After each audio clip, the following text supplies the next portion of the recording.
नमस्कार, आप देख रहे हैं जी राजस्थान और मैं हूं आपके साथ संजय यादव। आज राजस्थान पुलिस दिवस है। हर साल प्रदेश की पुलिस इसे लेकर विशेष आयोजन करती है, लेकिन इस बार पुलिस व्यस्त है आमजन की सुरक्षा में, आमजन की सेवा में। कोरोना वायरस से फैली महामारी से निपटने के लिए पुलिस जोश और जज्बे के साथ अपने कर्तव्यों का निर्वहन कर रही है, पालन कर रही है, और यही आज पुलिस के लिए इस दिवस को सेलिब्रेट करने का सबसे बड़ा तरीका है। आज इस खास दिवस पर हमारे साथ पुलिस महकमे के बड़े अधिकारी हमारे साथ जुड़ेंगे, जिनसे हम चर्चा करेंगे कि कैसे कोरोना वायरस के खिलाफ पुलिस का ये अभियान चल रहा है, आम लोगों से पुलिस की क्या अपेक्षाएं हैं, क्या बदलाव पुलिस बल में इस वक्त किए गए हैं और किए जाने चाहिए, और क्या सुधार होने की आगे भी गुंजाइश है। तमाम पहलुओं पर हम चर्चा करेंगे, लेकिन एक पहले रिपोर्ट आपको दिखाते हैं, फिर जुड़ेंगे पुलिस के बड़े अधिकारियों के साथ।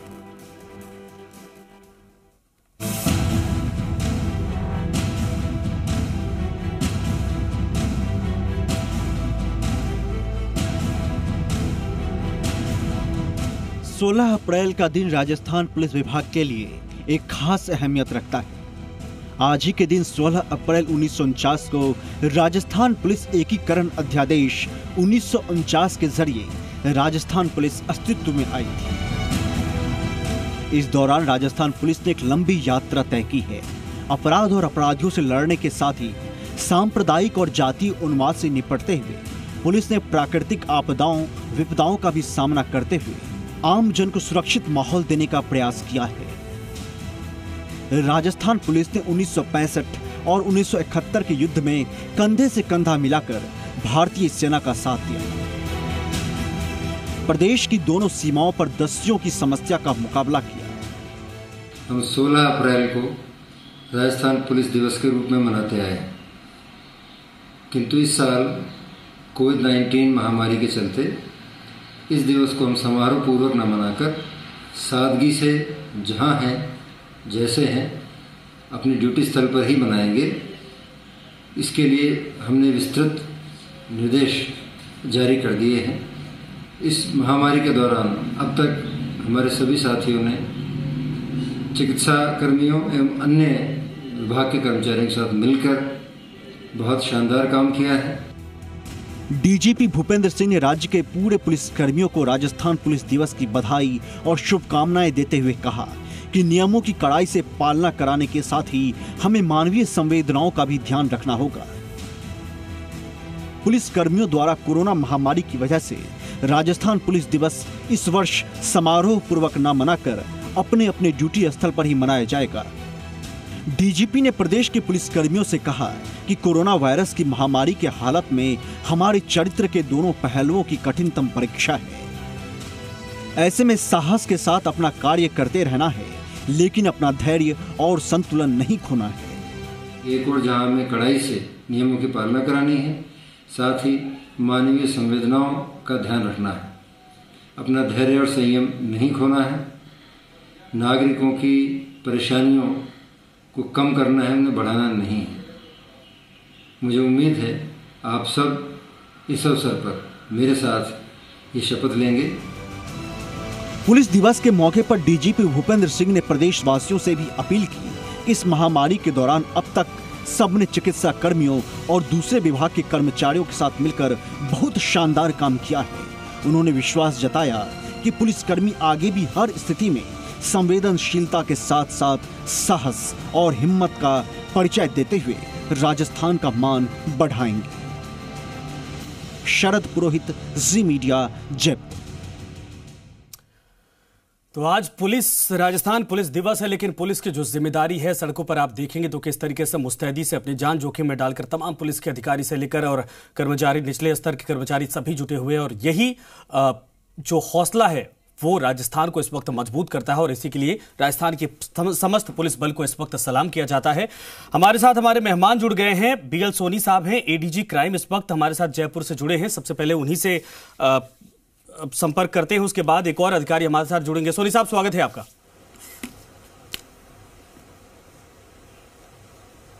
Thank you sir. आज जिस तरीके से हालात बने हैं, आप भी परेशान हैं, आप लोग भी ड्यूटी निभा रहे हैं, हम लोग भी अपनी जिम्मेदारियां निभा रहे हैं। आज चूंकि बहुत बड़ा दिन है राजस्थान को लेकर, पुलिस बल को लेकर, राजस्थान पुलिस दिवस है। ऐसे में सबसे पहले स्थिति को देखते हुए मन तो द्रवित है, लेकिन फिर भी एक बार आपको बधाई। आज जो हालात पुलिस इस वक्त जिस तरीके से कंट्रोल कर रही है, सबसे पहले मैं रिएक्शन यही चाहूंगा आपसे, आपका जवाब चाहूंगा कि क्या क्या दिक्कतें आ रही हैं, किस तरीके से कोरोना को लेकर पुलिस की जिम्मेदारियां बांटी गई हैं, पुलिस को क्या कुछ ऊपर से आदेश मिले हैं, चूंकि साफ तौर पर एडीजी साहब ने कहा है कि हम इस बार सेलिब्रेट नहीं करेंगे बल्कि जनता की सेवा करेंगे।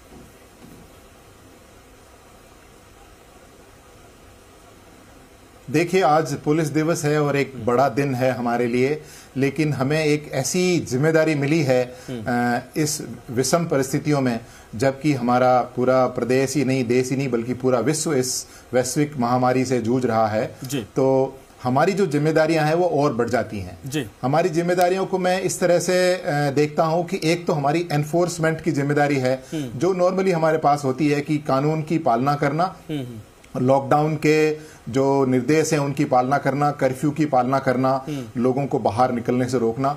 दूसरा हमारी रेगुलेटरी फंक्शंस है, हमारे रेगुलेटरी काम है हमारा, सिविल सप्लाईज में लोगों को लाइन में बनाना, सोशल डिस्टेंसिंग मेंटेन करना, लोगों को समझाइश करना और जरूरत पड़े तो थोड़ा आंख भी दिखा करके और उन सब चीजों की पालना कराना रेगुलेटरी काम है। लेकिन एक तीसरा जो एक बहुत ही मानवीय, आपने डीजी साहब का देखा होगा बाइट, और हमारे मुख्यमंत्री महोदय ने जब से ये कोरोना ने दस्तक दी है राजस्थान में, अत्यंत ही गंभीरता से सारे विभागों के अधिकारियों को बिठा करके बात करके और सबको साथ बैठ करके समन्वित रूप से और अपना पूरा सर्वस्व झोंकने के लिए कहा।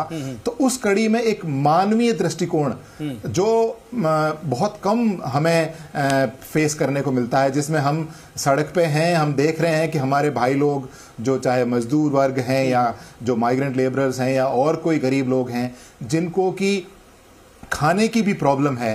तो उस मानवीय दृष्टिकोण में एक बहुत सुंदर पहलू देखने को मिला है कि हमारे जवानों ने अपने खुद के मैस में से खाना बना करके और बड़ी विनम्रता के साथ, बड़े सम्मान के साथ हमारे उन भाइयों को भेंट किया जो कि इस समय तकलीफ में है। तो एनफोर्समेंट के साथ, रेगुलेशन के साथ, फैसिलिटेट करने के साथ इस तरह के जो मानवीय जो पहलू हैं, जो हमें, क्योंकि हम देखिए हर खाकी में आपको दिखता है कि बहुत ही कठोर व्यक्ति होगा, लेकिन उसके अंदर एक बहुत ही एक संवेदनशील इंसान भी होता है, वो भी इंसान होता है, वो भी किसी की तकलीफ को देख करके और अंदर से कष्ट पाता है। तो ये एक बहुत बड़ी तरीके से देखने को हमारे को मिला है इस अवसर। सोनी साहब, देखिए अमूमन तो क्या होता है कि रेगुलर जो ड्यूटीज होती हैं आप लोग पॉलिसीज बनाते हैं या फिर उसके आधार पर जो सरकारें चाहती हैं उस हिसाब से काम होता है, लेकिन अभी क्राइम रेट घटे हैं, ये अच्छी बात है क्योंकि सब लोग घरों में रहने के लिए मजबूर हैं, लेकिन बहुत सारे ऐसे लोग हैं जो अभी भी स्थिति को नहीं भांप रहे हैं। पुलिस, जैसा आपने कहा, थोड़ी आंख दिखानी पड़ती है और वो दिखाना बेहद जरूरी है, लेकिन जो हॉटस्पॉट सेंटर हैं या फिर वो जिले जहां पर स्थिति बहुत ज्यादा खराब होती जा रही, क्या पुलिस के लिए वहां पर चुनौतियां रूटीन डेज के हिसाब से ज्यादा बढ़ गई हैं? बिल्कुल चुनौतियां हैं, क्योंकि लोगों को, हमारी सबकी आदत नहीं है कि हम अंदर बंद रहें, लेकिन अभी समय की मांग है कि यही एक चारा है और बिना बंद रहे हम इस महामारी को कंट्रोल नहीं कर सकते। तो उसमें हमें लोगों को समझाने के साथ साथ भय भी दिखाना पड़ता है। और मैं इस अवसर पर राजस्थान पुलिस की तरफ से उन सभी हमारे जन सहयोगियों का, उन सभी पुलिस मित्रों का, उन सभी सीएलजी के मेंबर्स का भी मैं बहुत शुक्रिया अदा करना चाहूंगा, जिन्होंने कि इस विकट परिस्थिति में लोगों को समझाने में, लोगों को इन सब आदेशों की पालना करने में हमारी मदद की है। और उसकी वजह से हम एक बहुत अच्छा कंप्लायंस कर पाए हैं और हमें उम्मीद है कि हम आगे इस कोरोना को निश्चित रूप से हराएंगे और राजस्थान में ये महामारी नहीं फैलेगी। अच्छा, राजस्थान को लेकर अगर जिक्र किया जाए, जयपुर को लेकर जिक्र किया जाए, जयपुर में चूंकि रामगंज इलाका, जिस तरीके से आप लोग चुनौती वहां पर फेस कर रहे हैं, आम जनता परेशान है, नंबर्स बढ़ते जा रहे हैं, क्या पुलिस की तरफ से, चूंकि मुख्यमंत्री हर रोज मीटिंग करते हैं तो रामगंज का जिक्र करते ही करते हैं, क्या पुलिस की तरफ से भी कोई ऐसा प्लान या पॉलिसी या इस तरीके से कोई रणनीति तैयार की गई है कि इस इलाके में क्वारंटाइन या फिर कहा जाए कि लोगों को घरों में रहने के लिए कोई अलग तरीका अपनाना पड़े तो भी करना पड़ेगा, चूंकि वहां पर दूसरे सुरक्षा बल के जवानों को भी तैनात किया गया है?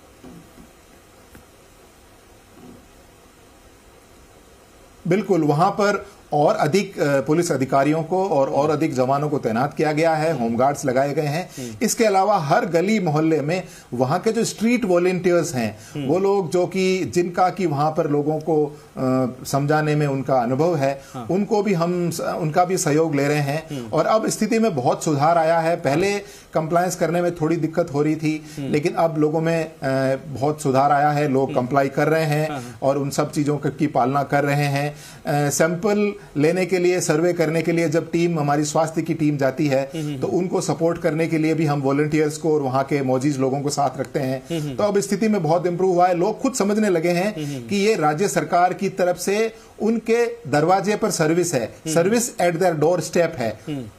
तो उनको स्वस्थ रखने के लिए, उनको सुरक्षित रखने के लिए सरकार ने इन कारिंदों को, जो स्वास्थ्य विभाग से जुड़े हुए हैं, पुलिस से जुड़े हुए हैं, उनको वहां पर भेजा है उनके घर तक, जिससे कि उनके सैंपल लिए जा सकें, उनकी बीमारी का पता लगाया जा सके, उनको आइसोलेशन में रखा जा सके, उनको क्वारंटीन में रखा जा सके। तो मैं सोचता हूं कि अब जल्दी ही वहां की भी स्थिति कंट्रोल में आएगी। आपने देखा होगा कि आज कोई भी वहां पर पॉजिटिव सैंपल नहीं आया है, जो एक पॉजिटिव इंसानी है। और आगे भी हम सभी मिलकर के, सारे विभाग, सरकार के सभी अंग और जो वॉलंटियर्स हैं, हम सब मिलकर के और समन्वित प्रयास करेंगे, जिससे कि यहां पर स्थिति नियंत्रण में आए। सोनी साहब, आप हमारे साथ बने रहिए। एक और हमारे साथ मेहमान जुड़ रहे हैं, रविदत्त गौड़ साहब आईजीपी कोटा से इस वक्त जुड़ गए हमारे साथ। गौड़ साहब, स्वागत है आपका। धन्यवाद सर। आपको भी राजस्थान पुलिस दिवस की बधाई। सर, मन तो द्रवित है, आज दुखी है आपका सबका, लेकिन फिर भी चूंकि ये दिन सेलिब्रेट किया जाता है तो बधाई आपको। लेकिन कोटा की स्थिति को लेकर सर पूरा महकमा इस वक्त चिंतित है, चाहे पुलिस हो, चाहे प्रशासनिक व्यवस्था हो, चाहे मुख्यमंत्री हो, चाहे खुद मंत्री हो, तमाम लोग इस वक्त चिंतित हैं जिस तरीके से आंकड़ा बढ़ता जा रहा। कोटा में जो स्थिति है वो कितनी चैलेंजिंग इस वक्त पुलिस के लिए बन गई है? ये सही है कि कोटा में लगातार आंकड़ा बढ़ता जा रहा है, लेकिन इसके साथ ही मैं ये कहना चाहूंगा कि कोटा में सिर्फ 2 एपी सेंटर ऐसे हैं, एक तो मकबरा एरिया और एक तेलघर एरिया, जिन दोनों क्षेत्रों से ही पॉजिटिव आ रहे हैं। उसके अलावा कोटा जो इतना लंबा चौड़ा शहर है, 17 लाख की आबादी है करीब, बाकी एरिया से अभी तक कोई पॉजिटिव नहीं आया है। इसी एक एरिया से पॉजिटिव आने के कारण अपने इस पूरे एरिया को कन्फाइन कर रखा है, पूरा अच्छे से बैरिकेड करके इस एरिया में आने जाने वालों का मूवमेंट अच्छे से रोका हुआ है। और ये कोशिश की जा रही है कि इस एरिया के हर एक घर की सैंपलिंग हो जाए, हर एक घर की टेस्टिंग हो जाए, ताकि कोई भी घर या कोई भी पेशेंट जो संक्रमित हो इससे अछूता नहीं रहे और न बाद में कहीं और वो संक्रमित कर सके किसी को। अच्छा गौर साहब, मैं सोनी साहब मैं आपके पास आ रहा हूं एक बार फिर से, दोबारा मैं आऊंगा सर आपके पास। सोनी साहब, चूंकि जब से लॉकडाउन का अनाउंसमेंट किया गया है, क्या मुख्यमंत्री की तरफ से या फिर जिस तरीके से राज्यों को अधिकार दिया गया, मुख्यमंत्री की तरफ से कोई अतिरिक्त आदेश दिया गया है पुलिस को कि पुलिस को क्या करना है, किस तरीके से करना है, किस तरीके से लोगों को समझाना है?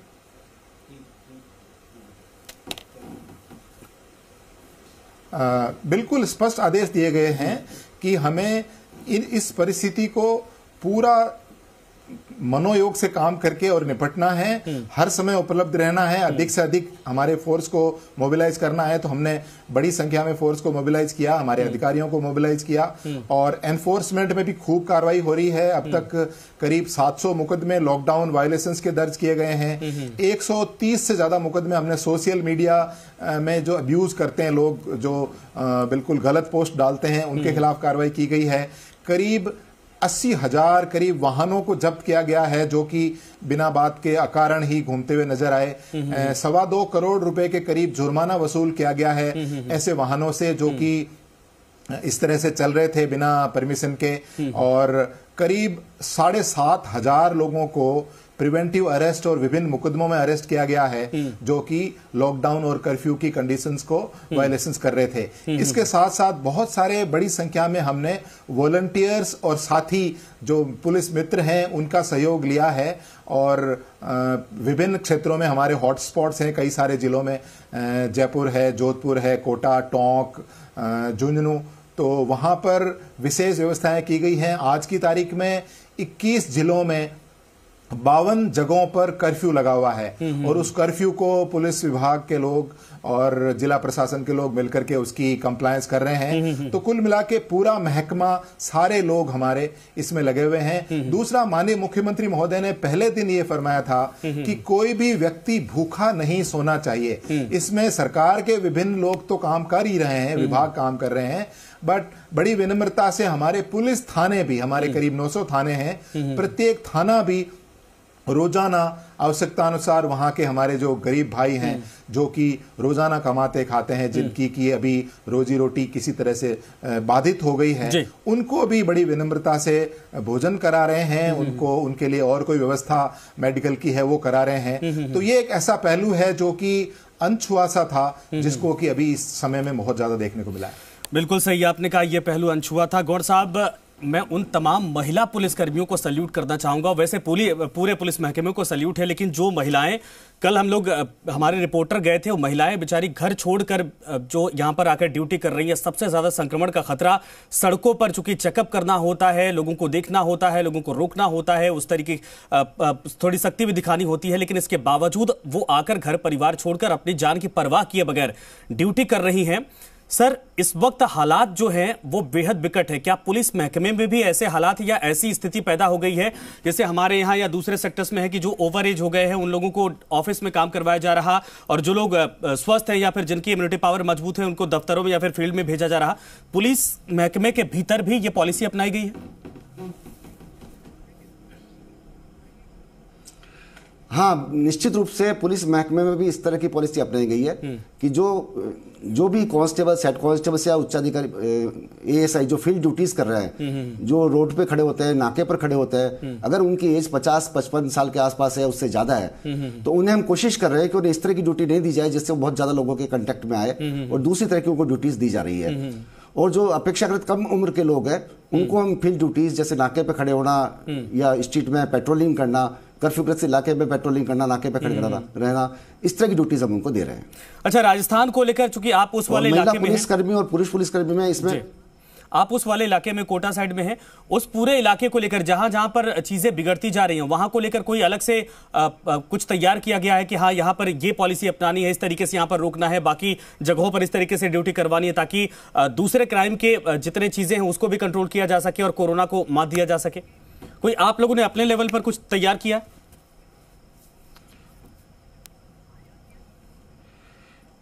इसमें ये तो जरूर है कि जो रूटीन की पुलिसिंग एक्टिविटीज है वो तो हम नहीं कर पा रहे हैं, फिर भी जो हीनियस क्राइम्स हो जाते हैं, बीच में कोई अपराध घटित होते हैं जिनमें हमें तुरंत रेस्पॉन्ड करना होता है, या कोई माफिया सक्रिय हो जाता है, किसी भी तरह की एनडीपीएस का माफिया है या एक्साइज का माफिया है, उसके एक्शन को रोकना है, उसके लिए हमने जरूर अलग से टीम्स बना रखी है।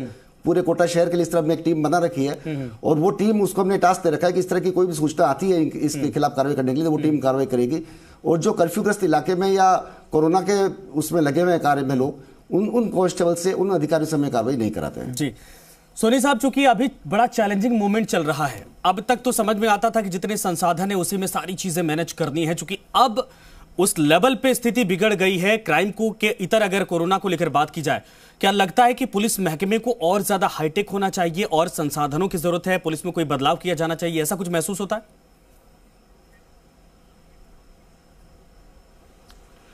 देखिए, अभी इमरजेंसी की स्थिति है और अभी हम लॉन्ग टर्म जो भी हमारे इम्प्रूवमेंट सोनी साहब बोलिए। जो लॉन्ग टर्म इम्प्रूवमेंट की जो बात है वो हम अभी इस इमरजेंसी में हम अभी नहीं कर पाएंगे, लेकिन अभी तो हम यही कहेंगे कि हमारे जो रिसोर्सेज हैं उनको हम मैक्सिमम स्ट्रेच करके और उनको हम यूज करेंगे। अभी आपने इनसे बात पूछी थी मेरे साथी अधिकारी से, तो मैं बताना चाहूंगा कि बाकी रूटीन एक्टिविटी भी पुलिस जहां भी संभव हो कर रही है। हालांकि अपराध का रजिस्ट्रेशन बहुत कम हो गया है, लेकिन लॉकडाउन के बाद सारे शराब की दुकानें बंद हैं, लेकिन शराब की तस्करी के करीब 1000 मुकदमे पुलिस ने दर्ज किए हैं और उसमें करीब 1100 लोगों को गिरफ्तार किया है। आज भी एक क्राइम ब्रांच की टीम ने कुछ नशीला पदार्थ पकड़ा है।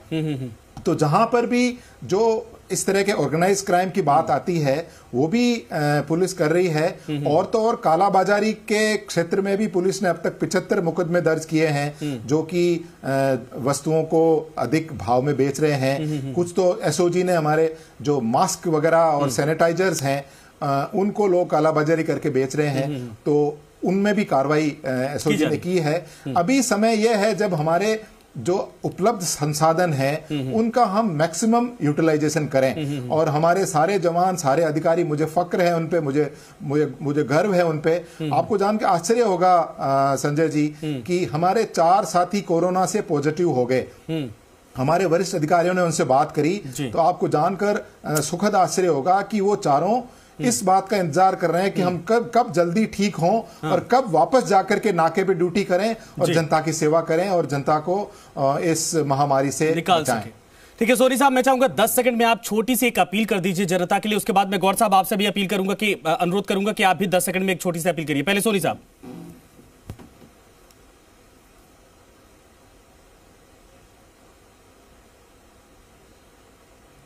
सोनी साहब, एक छोटी सी अपील मैं आग्रह करूंगा आपसे जनता के लिए।